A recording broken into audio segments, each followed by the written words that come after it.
歡迎嚟到 Cantonese is so easy。我哋一齊用簡單嘅小故事練習廣東話嘅聽力啦。開始之前，我哋一齊嚟睇下今日故事嘅相似先。Morning 早晨 Milk tea 奶茶 Hot 熱 Shop 鋪頭 Walk 行 Happy 開心。早晨啊，今日一早我好早就起身，我慢慢咁出門，行去附近嗰間細細嘅鋪頭。今日有啲凍，所以我好想飲一杯熱辣辣嘅奶茶。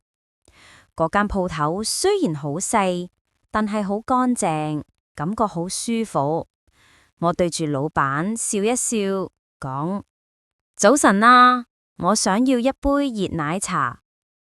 老闆都笑一笑，話：好啊，等一陣啦。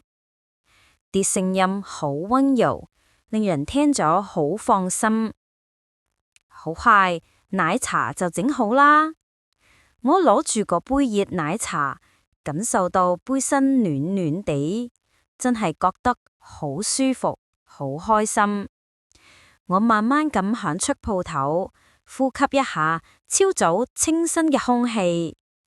今日嘅開始又簡單又溫暖，只係一杯奶茶，但係令我成個心情都變得好好。早晨啊，今日一早我好早就起身，我慢慢咁出門，行去附近嗰間細細嘅鋪頭。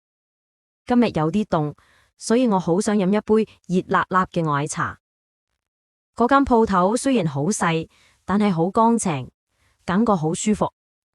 我對住老闆笑一笑，講：早晨啊，我想要一杯熱奶茶。老闆都笑一笑，話：好啊，等一陣啦。啲聲音好溫柔，令人聽咗好放心。好快，奶茶就整好啦。我攞住個杯熱奶茶，感受到杯身暖暖地，真係覺得好舒服，好感生。我慢慢咁出門，吸下朝早清新嘅空氣。今日嘅開始又簡單又溫暖，只係一杯奶茶，但係令我成個心情都變得好好。多謝你睇同聽晒成條片。如果你鍾意呢個系列，記得撳 like 同 subscribe，亦都可以分享俾你個朋友呀。下次再見啦！